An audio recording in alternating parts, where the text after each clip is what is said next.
Hello everyone. Wow, it's September already. Can you believe it? Where's summer gone?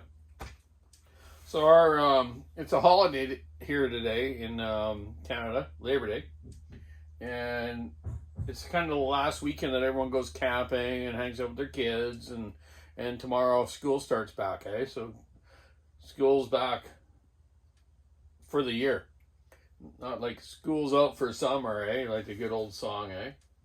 So tonight I want to talk a little bit about 365 and 372 xtorq saws, and on the adjustment of the carburetors and the ignitions that they come with, and other ignitions that people change, like myself, when I modify saws. So tonight I want to show you this, plus a good friend of mine, Ben, in Vancouver, in Richmond, Ben's Tree Service. You guys ever need any tree work done in Vancouver area or Lower Mainland, give Ben's Tree Service a call, okay? He also works on saws, and I taught him to do a bunch of saw work now, and he's doing some really good work. He's helping some of his friends out building saws, and he's doing very well for himself after I've showed him some stuff, and he gets it. He's a man too. He's a motor guy, right? So I just want to show you on this stock 372 xtorq right here. It's one of the last ones that probably are in stock in Canada area, because now the 572s are taking off, right? Or replacing the 372 xtorq. But I just want to show you here, when they have the blue ignition like this, it's got a 13,300 rev limiter to it, okay? Then like the ones on 390s, chainsaws, the next bigger one, has a 13,000 rev limiter, and it's actually stamped on the coil, but this one isn't stamped on the coil, but I know it's 13,300, okay? That's what I got figured out. So I want to show you on this carburetor here. This has got the newest xtorq carburetor, which they've been changed about 3 times now, I believe. Okay, I'll zoom in a little bit here and show you here. There's 2 different carb adjusters tools for xtorqs and 372s, Poulans, and Husqvarna saws. Your regular, like what they call a 21 spline, I think, or something like that, right? It fits all weed eaters, some different products, plus Husqvarnas, okay? It does not fit on these new ones, okay? They don't actually have what do you call, a limiter cap on these saws. You can basically use the right tool to adjust it. So this tool here, right here, is the right one. I do not know the part number for it. I forget. I'm sorry, but I should have probably had that for you. It might be written on here. Holy crap! I think it is actually. No, very hard to see. My eyes are very good right now. But anyways, I just want to show you this one here, okay? So this saw here, xtorq with the new one, the low speed was at 2 1/4 out from being in, okay? So you turn it in till it seats and turn it out to 2 1/4, okay? The high speed up was at 1 1/2 turns out from being seated in. And never turn it in hard when you seat them in, so you don't wreck the needle, okay? Just a little tip there. So these do not have a limiter on them, so you just need to use the right tool to do it. And of course, no one's got this right tool now because they're not available on Amazon yet, but they will be probably soon. If not, maybe they are already now. I'm not sure. But here I got here is a standard carburetor off the previous model of 372 xtorq. Well, they're all the same. But I'm just saying, this is the older carburetor, which has the limiter. So you got to kind of push that silver retainer in, then turn it with that Poulan Husqvarna adjustment screwdriver, okay? And these ones are about 1 1/2 turns out on the low and 1 1/2 turns out on the high. So those are your basic settings on the 2 different carburetors, okay? With the 2 different screwdrivers. You can buy these screwdriver sets on Amazon that come with like the D-ring, the Pac-Man, all those type of different ones, okay? But they don't give you this brand newest one that's with the Husqvarna one that fits the brand new 585, the 372 xtorq newer ones, and the 390 newer ones, okay?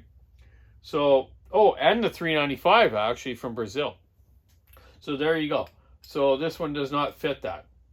But I'm going to show you right now on this carburetor how you can get around without having this tool if you don't have this tool, okay?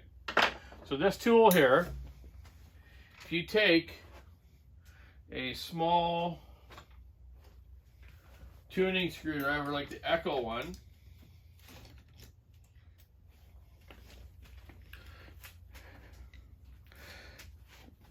okay, you take this, you push that metal piece in on the side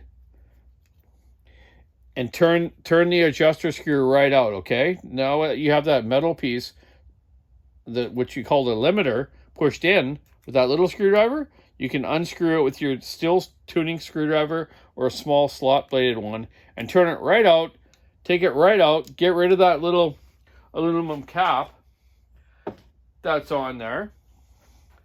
And then you don't have that anymore. Then you can just adjust your carburetor, okay? So that's a little trick I do with the older xtorq carburetors.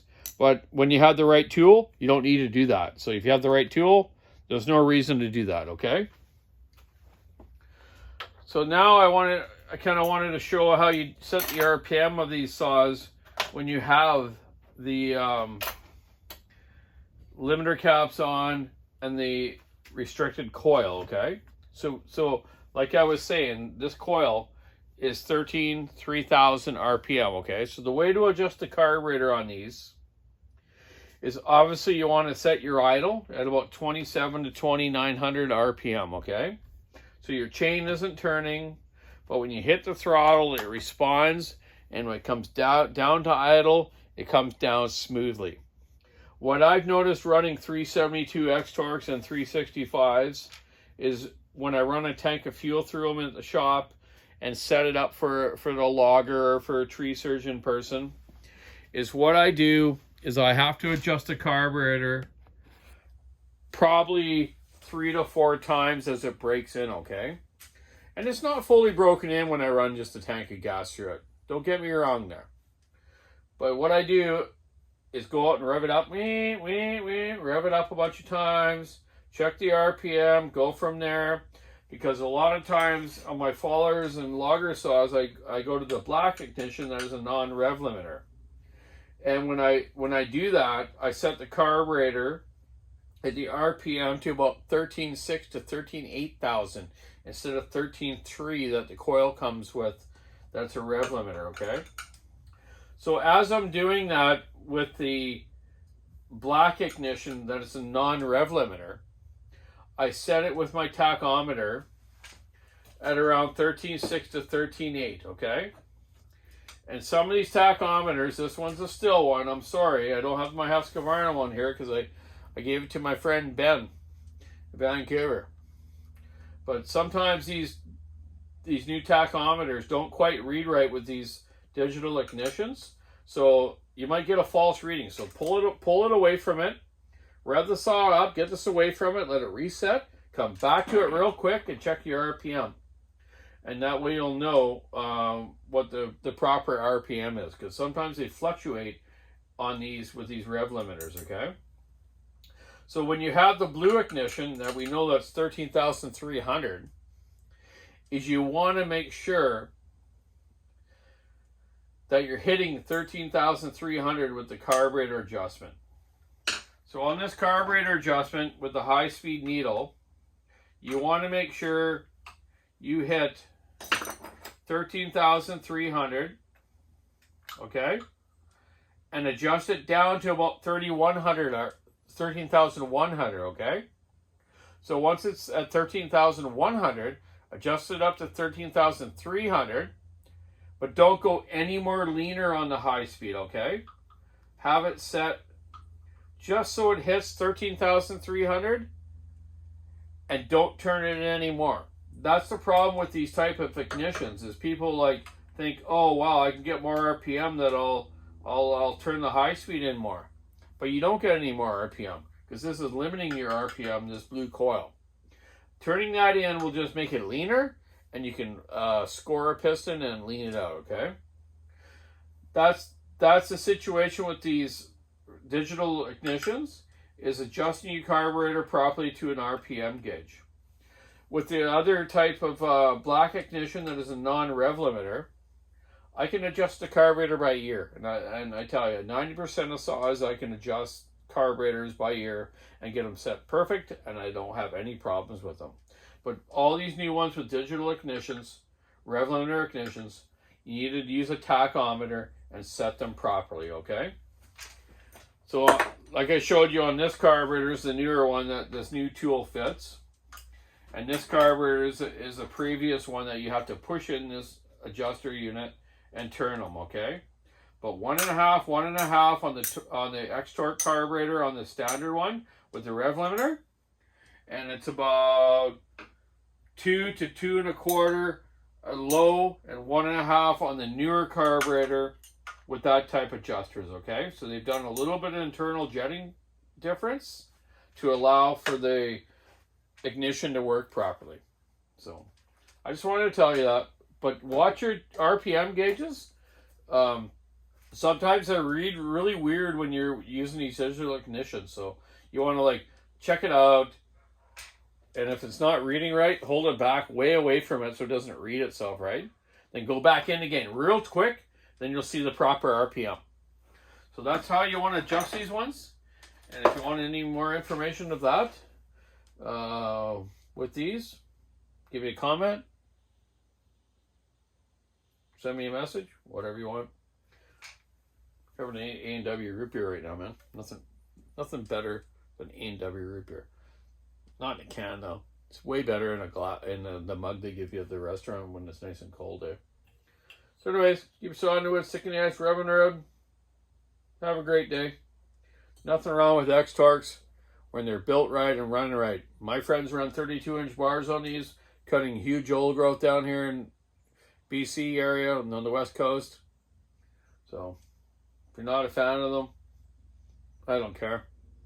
But I do know the older ones are better, but you hear me, okay? Have a great day. Happy Monday.